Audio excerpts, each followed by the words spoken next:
Malthus, Young y la Revolución Francesa. Cuando nació la economía política clásica en el Reino Unido y en Francia, a fines del siglo XVIII y principios del XIX, la distribución ya era el centro de todos los análisis. Todos veían claramente que habían empezado transformaciones radicales, sobre todo con un crecimiento demográfico sostenido, desconocido hasta entonces, y los inicios del éxodo rural y de la revolución industrial. ¿Cuáles serían las consecuencias de esos trastornos en el reparto de la riqueza, la estructura social y el equilibrio político de las sociedades europeas? Para Thomas Malthus, que en 1798 publicó su ensayo sobre el principio de población, no cabía ninguna duda, la principal amenaza era la sobrepoblación. 1. Sus fuentes eran escasas, pero las utilizó de la mejor manera posible. Influyeron en él sobre todo los relatos de viaje de Arthur Young, agrónomo inglés que recorrió los caminos del Reino de Francia en 1787 a 1788, en vísperas de la Revolución, desde Calais hasta los Pirineos, pasando por la Bretaña y el Franco Condado, y quien relató la miseria de las campiñas. No todo era impreciso en ese apasionante relato, lejos de eso. En esa época, Francia era por mucho el país europeo más poblado, y por tanto constituía un punto de observación ideal. Hacia 1700, el Reino de Francia contaba ya con más de 20 millones de habitantes, en un momento en que el Reino Unido constaba de poco más de 8 millones de almas, e Inglaterra de alrededor de 5 millones.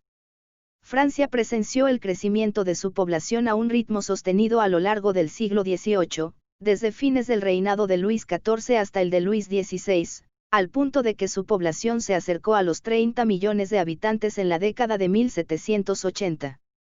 Todo permite pensar que, en efecto, ese dinamismo demográfico, desconocido durante los siglos anteriores, contribuyó al estancamiento de los salarios agrícolas y al incremento de la renta de la tierra en las décadas previas a la deflagración de 1789. Sin hacer de ello la causa única de la Revolución Francesa, parece evidente que esta evolución solo incrementó la creciente impopularidad de la aristocracia y del régimen político imperante. Sin embargo, el relato de Young, publicado en 1792, estaba asimismo impregnado de prejuicios nacionalistas y comparaciones engañosas. Nuestro gran agrónomo estaba muy insatisfecho con los mesones y con los modales de los sirvientes que le llevaban de comer, a los que describió con asco.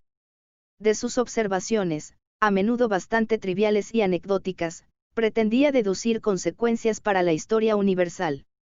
Sobre todo le preocupaba la agitación política a la que podía llevar la miseria de las masas. Young estaba particularmente convencido de que solo un sistema político a la inglesa, con cámaras separadas para la aristocracia y el Estado llano, y el derecho de veto para la nobleza, permitiría un desarrollo armonioso y apacible, dirigido por personas responsables.